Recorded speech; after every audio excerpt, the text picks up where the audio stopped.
Welcome to the Ask Faleskini Podcast with a guest. I'm proud to present Bill McCamley. Bill, welcome to the show. Please tell us more about yourself. What is your story? Thanks, Peter. So, as you can all tell, I'm an American. I actually live in southern New Mexico, which is a desert, which is always interesting when I go to Europe. It's always a very big culture shock, just in terms of the weather. I actually spent 20 years as a politician. I was very interested in the topic when I was in university. I became president of my student government at my university, ended up studying public policy at Harvard University, the John F. Kennedy School, and came back to my local area right away to run for office. I was a county commissioner, which is like a regional government or a city council in most areas of the world. I ended up running for US Congress and barely losing when I was 28 years old, but ended up in my state legislature. The clearest European version of that, I think, is where you have regional governments in, for instance, Spain, or in the United Kingdom, where you have separate governments in Scotland or Wales or Northern Ireland. So I was in that parliament that we have in the state level here in New Mexico. I did that for 6 years. Then I became the state secretary of labor. So that would be like the minister of labor for Wales or Northern Ireland. And I worked really, really hard on trying to create systems where people could get good jobs. That's really important to everywhere in the world. And it was important to me. And it was also important to me to enforce rules like minimum wage requirements.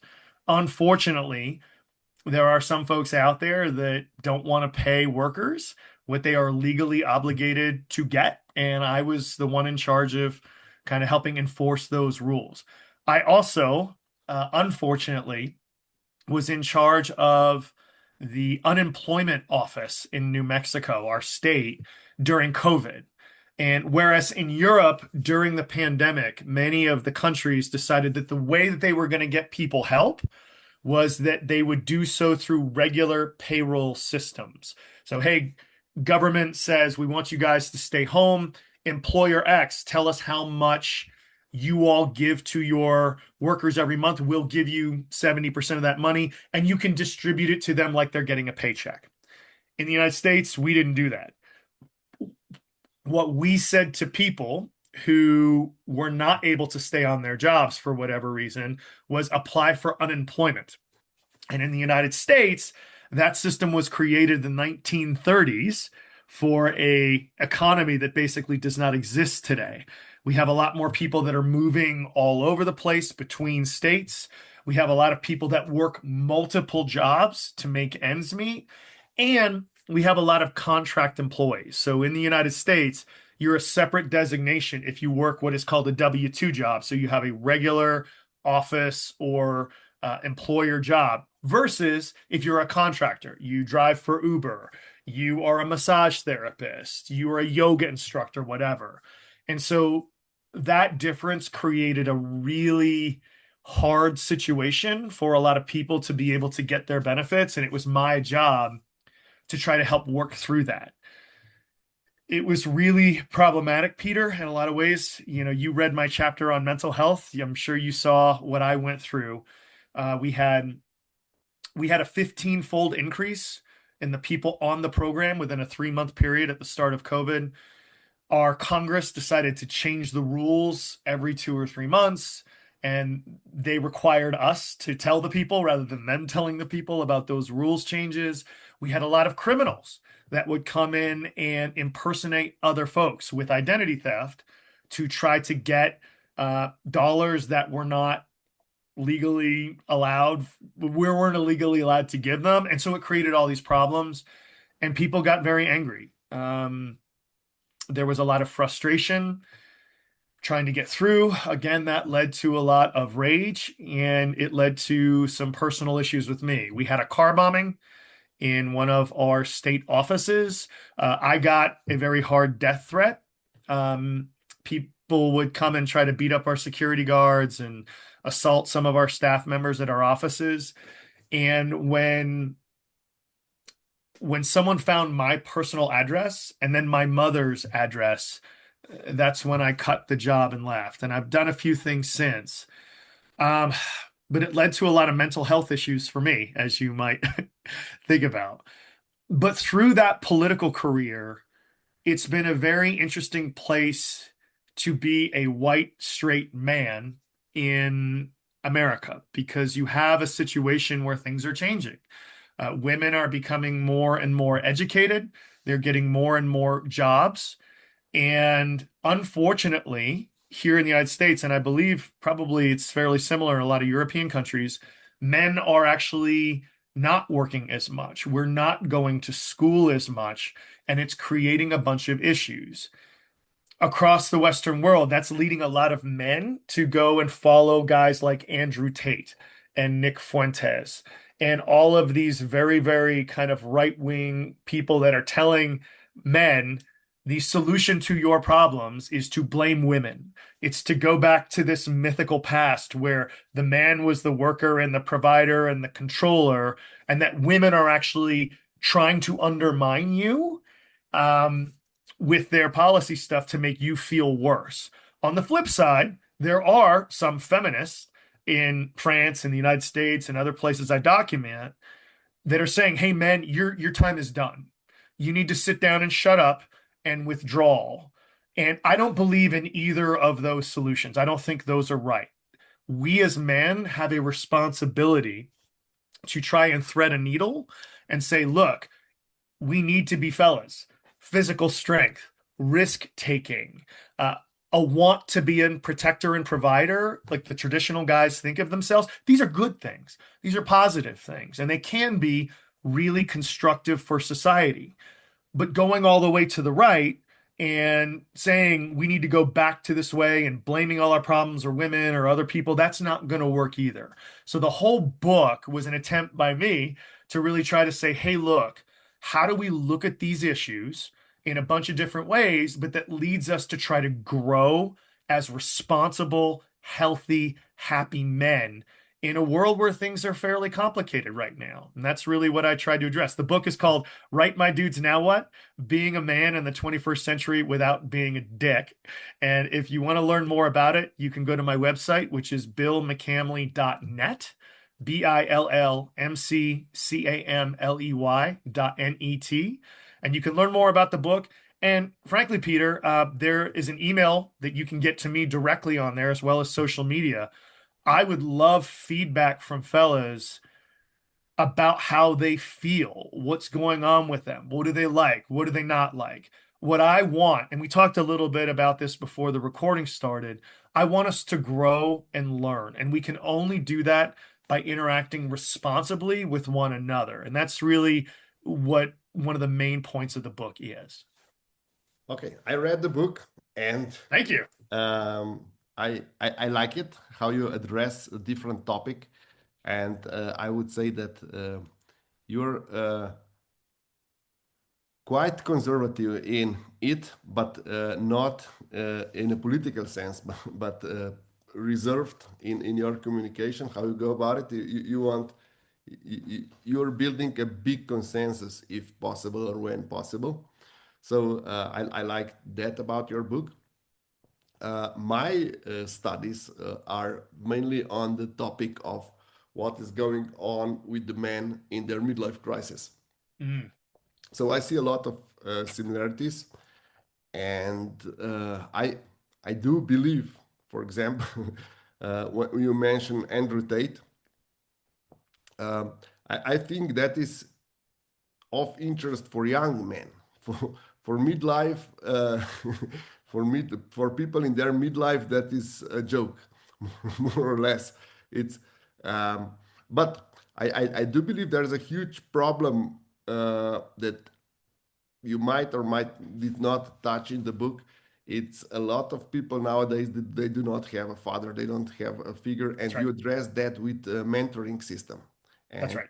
you propose a mentoring system for men. And I agree wholeheartedly with the mentoring system, especially where they did not have a father Hmm. of their own. And I do believe that there's a huge problem in society because there are no multi-generational families anymore, or almost none of them. There are certain groups in the US also, Amish and people like that, that they still, you can meet your grandparent every day and stuff like that. And that is a huge benefit because then you have multiple male role models Right. and not just movies and games. And I do believe that is very beneficial for young people. I know I had a lot of male role models in my surrounding, um, and that helped me become who I am today. And I see people that were basically my generation but had different problems in their families, how now that we are getting in, we're in our midlife already, we Yeah. see how this is not beneficial for them. And I do believe that the family and the role models are paramount for everyone. And that is why these problems are universal, or not universal, but global. We don't know Yeah. what people in the outer space are doing. But we know that even in Asia there are similar problems because people are leaving homes very soon. Um, a lot of people is in second, fourth marriage. A lot of single people, and as we know from statistics, single people have problem with mental health that is much higher or bigger in percentage than people that are in happy marriages. So um, you propose a couple of things, and you made an interviews with a couple of guys uh, in your book, and I like that. Um, and you had a strong role model, if I remember correctly, because your father was in military, and He uh, was. they had a completely different discipline that we now have. And do you think that it's possible if, and that is just from, I know your book is really hands-on, and I might be more theoretical, reading too much Carl Jung and Freud and stuff like that. But is it possible that we substitute the dad or the father figure with the mentor? Yeah. It's interesting you're bringing up men of our age. I am 48 years old, so I've been around a few years, as you have, and as some of the guys listening to this show might be. I think I want to start talking about guys our age, though, from when we were growing up. And a lot of people see a lot of very fast changes that were not the same for when we were younger. I start the book talking about movies. When I was growing up in the United States, almost every movie in the 80s had someone that looked like me that was the star. When you talk about Star Wars or Indiana Jones or Ghostbusters or Goonies or all those American movies at the time, that's what I watched when I was a kid. And that's changing. And I think sometimes guys our age, where there's more women out there, there's more conversations with people that didn't look like us. And I think that's something we have to really understand is that we were brought up with a culture of all these stories that showed us that we were always the star of the show. And I do think that's something we have to understand because there's a lot of people that are not looking like this, may not have our sexual orientation, a lot more women that are now becoming more prominent in society and they're going to want their place at the table. And we do need to recognize that. I think that is an issue for guys in their 40s and 50s. I talk about in the book when I was the labor minister. I had a guy working for me. He was an attorney, and I hired a woman as our chief attorney. She was, I think, 32 years old, whip smart, worked really hard. She did what I asked her to do. She was one of my best employees. But the guy in his late 50s or early 60s, I can't remember how old he was, he could not take direction from her. He just couldn't do it. And I remember one of my coworkers saying, they talked to the guy and he went home to talk to his wife and said, I can't do this. I think these are the kind of conversations we are going to have to really deal with as men of a certain age. I would also say, to your point about mentors, and dealing with that, that is very, very important for me for a couple of reasons. Number one, as you pointed out, there are a lot of boys growing up in these households where they don't see a positive male role model in their lives. If their father has left, if they're in school, I don't know what the numbers are in Europe, but here in the United States, 76% of public school teachers are women. And it's fairly common for a boy not to have a male teacher until they maybe get to the high school ages and their sports coach. And what that does is it says these guys don't have anyone to look at as an example. So what do? They go online and they go to the Andrew Tates of the world. They go to these other folks that are speaking to them in ways that make them feel powerful and heard and seen. And if we, as dudes of a certain age, don't have the responsibility to be those mentors in whatever way that looks like, that's not going to be helpful for society in a number of ways. You know, I talk fairly frankly in the book about sex, and we don't tend, at least in the United States, you might be better at this in Europe, but we don't talk about this in the United States. It is a taboo topic. In fact, movie ratings here in America are much more likely to be stricter with sex than violence. If you blow someone's head off, that could be a PG-13 movie, which means teenagers can see it. But any kind of sex act, it's up here. And that's really tough because so many of these guys are turning to porn and they view that as an instruction manual for sex when it's just not. And a lot of women don't like that. And so there's this separation, as you talked about. There's all this issues with dating. Young American men are simply not asking women out for a whole lot of reasons. It's a confusing time. No one wants to be seen as creepy after the Me Too movement that came in. And they get mixed messages from women. You know, women say they want men to approach them in general, but in a lot of different ways, they say, don't approach me in the bar or in the library, the bookstore, or on the street. Sabrina Carpenter actually had a very famous song here in America last year called Man Child, which said, all men are stupid, no men are good in bed, and don't approach me. And so if we as men of a certain age who've been around and seen these things don't have conversations with the younger guys on how this works and how you can talk to people, and it can't just be this stuff. It just can't be on the phones because that's where so much of the communication is happening, then it's not going to get better. And then, you know, you talked about my dad. You know, my dad was in the military for 25 years. He was a paratrooper, raised in a fairly small C conservative household in a very the Midwest of the United States is very traditional, and he was an Irish Catholic. And so he never expressed himself. He never thought that asking for help or expressing emotion was a manly thing. And that almost broke our family apart because when I was a senior in high school about to go to college, the PTSD he had from the Vietnam War, he did 2 tours over there, came back hard, and he wouldn't get help. And for 2 years, all he did was get more and more angry, more and more hard to deal with. And my mom was about ready to leave him, causing those situations that you talked about with the divorce, until my uncle had to come to Jesus with him and said, Mike, you need to ask for help. And he did. He did. And so that's really an important lesson for me, that men asking for help, because after he got on an antidepressant, after he got into a group with some of his old veteran compatriots, he got better. And so that was a good lesson for me. But the things my dad was very, very good at was treat everybody the way you want to be treated. Be responsible with your life.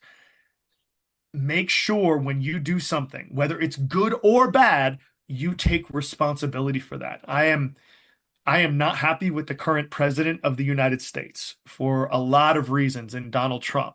But the thing that I think gets me most angry about him is that he refuses to take responsibility. Just last week, after one of the agreements with Iran came up, and J.D. Vance, the vice president here, was negotiating the deal, he said, well, if it works, I'll take responsibility. But if it doesn't, I'm blaming him.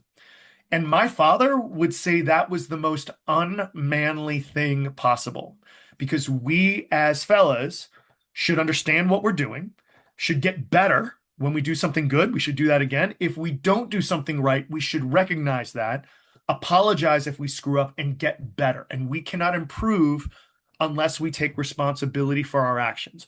But Peter, I think all of us guys of a certain age have the responsibility, again, that word, to, if we can, bring some life experiences to the fellows that are younger than us in real ways. I actually substitute teach once a month.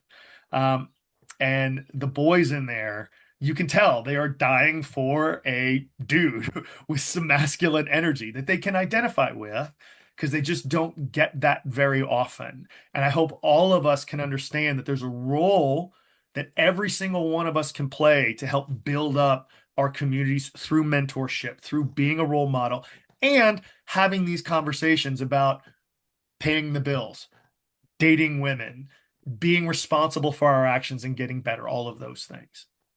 Is it possible to become responsible without accountability partner? No, I believe it is not, because none of us are perfect. I talk in the book, I'm a goalkeeper. I'm still playing. I don't know how much longer I'm going to do that, but I screw up sometimes. Just 3 weeks ago, we were in a game and I didn't set my wall correctly, where I was on the post and I set my guy right up so the angle was there, but it was on the left post and a right footer bent the ball around the post or the wall into, and I screwed that up. Now, I had to let my defenders know that's on me. I screwed up and I didn't make that mistake for the rest of the season. But I needed to be accountable because, and Peter, this is important.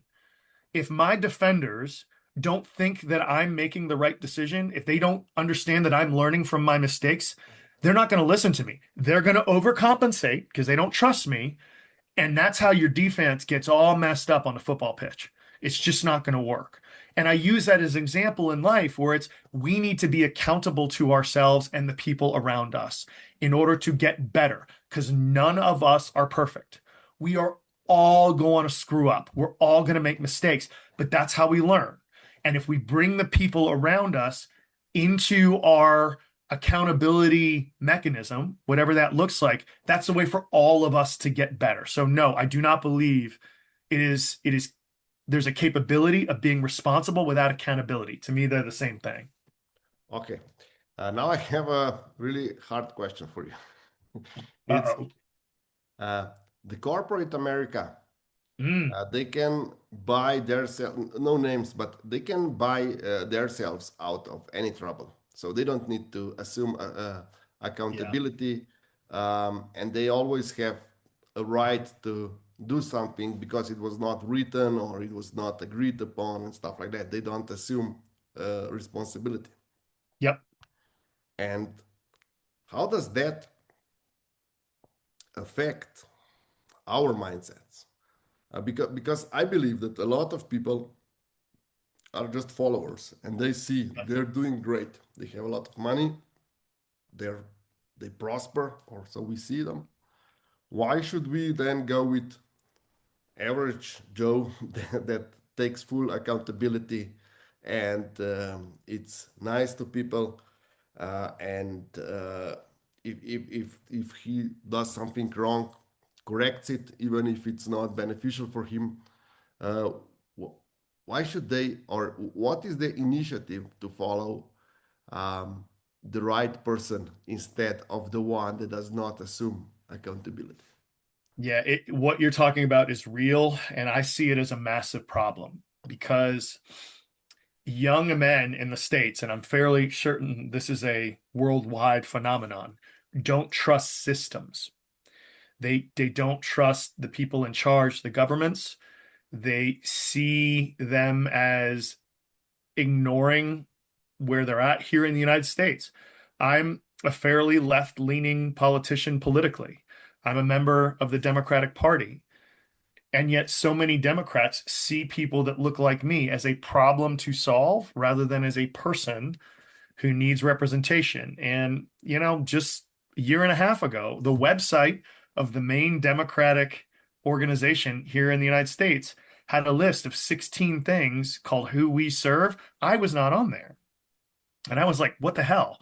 I've been representing you guys and us for 2 decades, doing all the things right, and yet you don't see me as someone who's needs help or people that look like me. And that's a problem, Peter, because this, if young men don't see a system and the rules that the system has put into place that hopefully keep us all accountable, they're going to say, well, why the fuck should I follow the rules? I see corporate Americans, getting ahead by getting rid of the rules. And if they can do it, why can't I? And that's a real issue for societies because we rely on this thing called the rule of law. If there is a law that is passed, a rule that is passed, a standard that is passed that we're all supposed to follow in order for the community to do better, and a few people break those and they're not held accountable, that a lot of men, especially young men who hate the system to start, are going to say, well, screw the system. I'm just going to do whatever I want. And I do believe that's a massive problem. And it's something I really want to ask our political leaders here in the States to do a better job of. I don't know what the situation is in your neck of the woods, but I do believe that is a massive problem. I don't know what the specific solutions are, other than we need people in charge who are going to say, here's a standard, here is a consistent way of following these rules, and everyone's going to be held to the same standard. And again, my father, and a lot of this comes back to he was my biggest role model growing up, believed in consistency. Again, if you screw up, you take accountability. If you do good, you should understand why that's good and grow from that. But you should have a set of standards, of moral standards that you believe are right and wrong and should follow those. And if those go away, then we create this real jello-like atmosphere where there aren't consistent rules and people will do whatever they want. And I just don't believe that's really good for a society and communities to be happy and healthy. And frankly, if we as men believe that our roles are supposed to be protectors and providers, it's hard to do that when we don't have consistent rules that everyone can follow to do better. There's not a good solution. I'm sorry, I don't. But we need to ask our political leaders, if we're in democracies, frankly, just to do better and enforce rules on a more even basis. Yeah, but then we have so much discrimination within the law that Yeah. there's an additional problem. And where do we start? Do we erase everything, or do we try to mend existing system? We're getting real deep here, aren't we? I always found there are people that are unhappy with the system that are the burn it all down and start over types. And the problem with that is a lot of times you need a violent revolution for that. And, that might sound fun in fantasy world reality, and it's not. And it doesn't really work as well as working your way up from the ground up. I've always believed, and that's why I was in politics for so long, even when I was a young kid, that you should work within the system to make it better. Because most of us, not in Russia, but in other places, have a system where there's a capability of working within it to make changes that are going to be better. Now, do I think leaders need to try for bigger changes? Because sometimes if you get in power and you're there is an acceptability of the status quo. And so many people right now do not feel like they are benefiting from the status quo. And if we don't recognize that as people, if our leaders don't recognize that, what are they going to do? They're going to turn to dictators. They're going to turn to strong men. And that's what pretty much all of them are, who say, I have the solution to all of your problems. Trust me as an individual rather than a system. And they're going to go that way if we don't do better within the system to fix some of these issues. But I tend to believe that, systems that have evolved over time are generally okay. And you can try to fix them in the middle, and only at the worst possible way should you try to burn it all down and start over. I do think with AI and a lot of the robot stuff coming in that there's the possibility that could be some turning points here, and we may need to figure out new ways of living. But I hope we can do that within the system, because that generally is a less violent way to change things. Thank you, Bill. What would be your number one advice for men experiencing a midlife crisis? How to man up and Get off your fucking phone. Go out and meet people in real life. Um, Peter, I talk very openly in the book about my suicide attempt. And my job right now is working with construction workers here in the United States. Those guys have the highest rates of suicide and highest rates of death by overdose in the nation by profession. And so much of it is they feel alone Mhm. because we're trying to spend all our time on this thing. And this is a worldwide phenomenon. I'm on social media. It is addicting. Like social media companies know what they are doing. They get you addicted to their services. And the more time you spend on this shit on your phone, the less time you are spending going to see a game with your buddies, playing Call of Duty with your friends, taking a girl out to coffee. If you're married, taking your wife out to dinner, spending time with your kids. The more that we interact with each other in real deep ways, the healthier and happier we are all going to be. And unfortunately, a lot of times men, um, we don't view social interaction as a positive thing. I'm going to be stoic. You see all these memes, again, for these young guys online saying the best apartment is a mattress, a computer, and a weight bench. Like, no, no, that's not going to make you happier or a better person. So, my one piece of advice, Peter, for any man, if you're 20, 50, or 80, put down the phone, turn off the TV at least once a day. Try to do something where you interact with other people that you like in person. I think that is one of the biggest things that we can all do to be happier and healthier ourselves and build happier and healthier communities. Bill, thank you very much for all these insights. Thank you for the incredible book. And thank you for being my guest tonight. Peter, I really appreciate the opportunity. I hope everyone has a wonderful, wonderful rest of the summer and everyone tries to stay cool out there. Thank you. Bye.